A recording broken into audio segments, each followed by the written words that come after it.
Hi yes, welcome to Universal Talkies. నేను మీ అప్పాజీ. మరో 2 రోజుల్లో రాజాసాబు మన ముందుకు రాబోతుంది. ఆ తర్వాత ఒక 3-4 రోజుల్లో మనశంకర వరప్రసాద్ మన ముందుకి వస్తున్నాడు.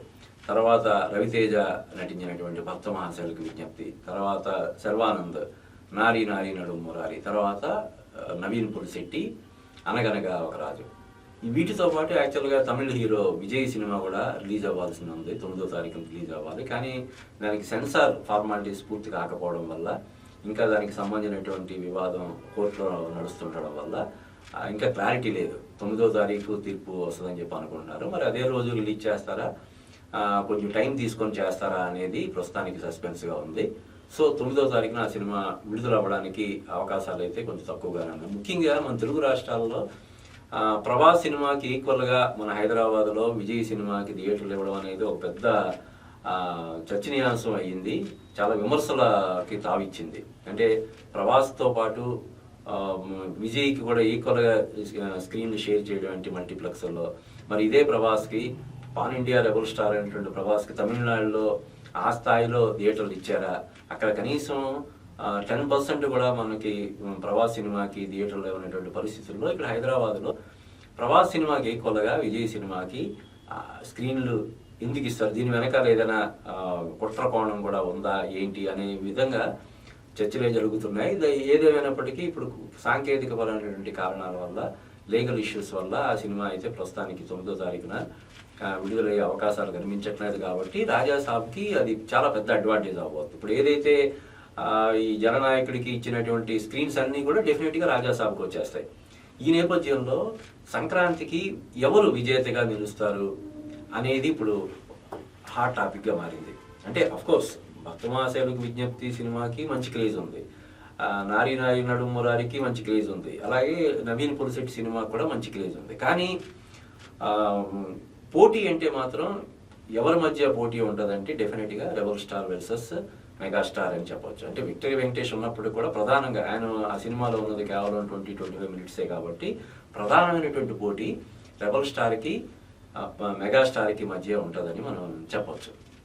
అంటే మన rebel star Prabhas pre release ఈవెంట్లో సీనియర్స్ తర్వాతే మేము సీనియర్స్ నుంచే మనం నేర్చుకోవాలి కాబట్టి సీనియర్ సినిమాలు కూడా సూపర్ డూపర్ హిట్ అవ్వాలని చెప్పి ఆయన మాట్లాడడం జరిగింది. నిన్న జరిగినటువంటి ప్రీ రిలీజ్ ఈవెంట్లో మెగాస్టార్ కూడా అదే మాట. సంక్రాంతికి వస్తున్నటువంటి సినిమాలు అన్నీ కూడా సూపర్ డూపర్ హిట్ అవ్వాలి, సినిమాలు హిట్ అయ్యి పరిశ్రమ పచ్చగా ఉంటేనే మనం కూడా ఇక్కడ పచ్చగా ఉంటాం కాబట్టి ప్రతి సినిమా కూడా, ముఖ్యంగా సంక్రాంతికి వస్తున్నటువంటి ప్రతి సినిమా కూడా సూపర్ డూపర్ హిట్ అవ్వాలని మెగాస్టార్ చిరంజీవి, విక్టరీ వెంకటేష్ వీళ్ళు కూడా కోరుకున్నారు. అంటే ఇది ఒక ఆరోగ్యకరమైనటువంటి మన తెలుగు పరిశ్రమలో ప్రస్తుతం నెలకొని ఉన్నటువంటి ఒక ఆరోగ్యకరమైనటువంటి వాతావరణానికి అర్థం పడతాయి. అయితే ఆరోగ్యకరమైనటువంటి వాతావరణం ఉన్నా కూడా పోటీనే కదా. అంటే ఏ సినిమా ఎక్కువ వసూలు చేసింది, ఏ సినిమా కొంచెం వెనకబడింది అనే కంపారిజన్స్ అయితే ఆటోమేటిక్గా కొంత జరుగుతాయి. కాబట్టి ఎవరు అంటే రవితేజ సినిమా పోటీలో ఉన్నా కూడా ఈ 2 సినిమాలతో పోల్చితే బడ్జెట్ పరంగా అది తక్కువ. పైగా రవితేజ కూడా ఆ సినిమాకి రెమ్యునరేషన్ తీసుకోకుండా కేవలం ప్రాఫిట్ షేరింగ్ బేస్లో సినిమా చేస్తున్నాడు. అలాగే శర్వానంద్ కూడా బడ్జెట్ కూడా, ఆ సినిమా బడ్జెట్ కూడా మరీ అంత విపరీతమైనటువంటి బడ్జెట్ కాదు. ఇంకా నవీన్ పులిశెట్టి సినిమా అయితే మినిమం బడ్జెట్లో తీసినటువంటి సినిమా. కాబట్టి ఈ 3 సినిమాలు రవితేజ భక్త మహాశైలకు విజ్ఞప్తి, నారీ నారీ నడుము మురారి, అనగనగా ఒక రాజు సినిమాలు వాటికి పెట్టినటువంటి బడ్జెట్కి కలెక్ట్ చేసి అదనంగా ఎంత వచ్చినా కూడా లాభాలే. కాబట్టి వాటిని వీటితో పోల్చాల్సినటువంటి అవసరం లేదు. కాబట్టి సంక్రాంతి విజేత కిరీటం కోసం పోటీ పడేది megastar Chiranjeevi, rebel star Prabhas. Rebel star Prabhas cinema కూడా అత్యంత భారీ బడ్జెట్తో, దాదాపుగా 500 కోట్ల బడ్జెట్తో ఆ సినిమాని తెరకెక్కించారు. మారుతి దర్శకత్వంలో పీపుల్స్ మీడియా ఫ్యాక్టరీ ఆ సినిమాని తెరకెక్కించింది.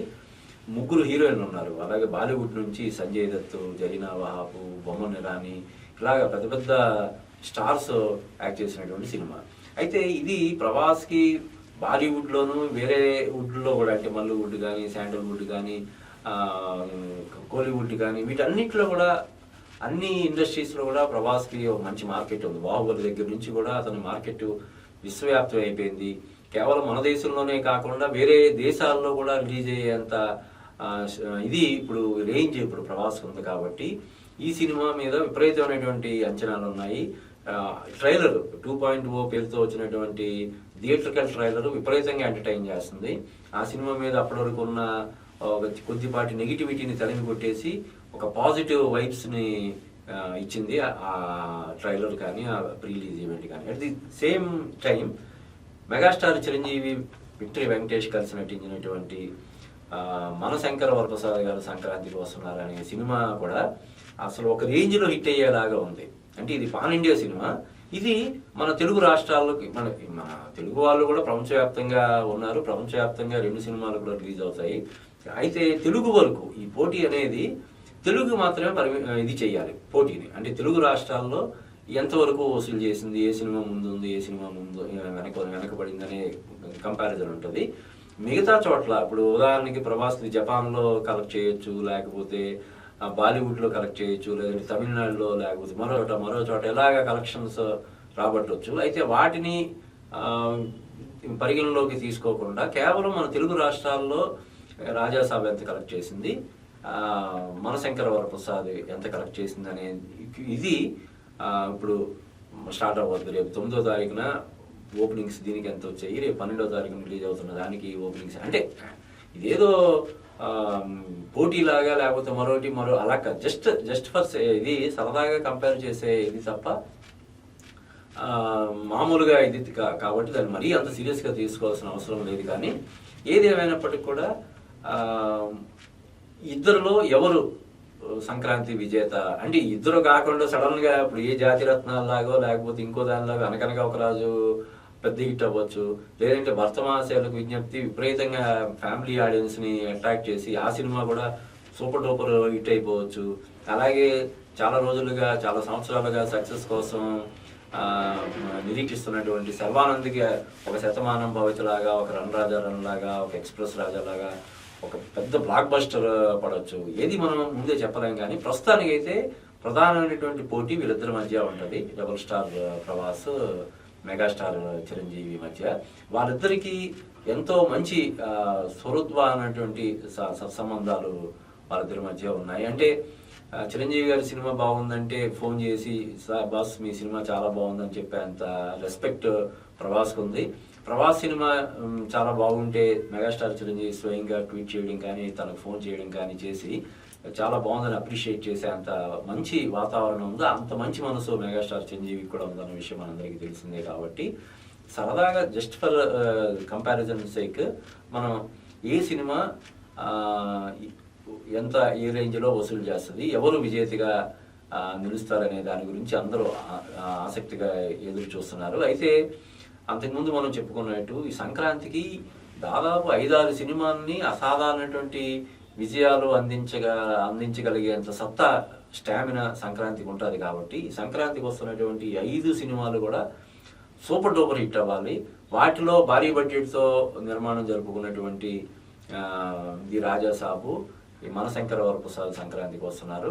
వాటికి అదనంగా మరిన్ని కలెక్షన్స్ వచ్చి మన తెలుగు సినిమాకి ఒక 2026 అనేది ఒక గొప్ప బిగినింగ్ ఇవ్వాలని చెప్పి మనం మనస్ఫూర్తిగా కోరుకుంటాం.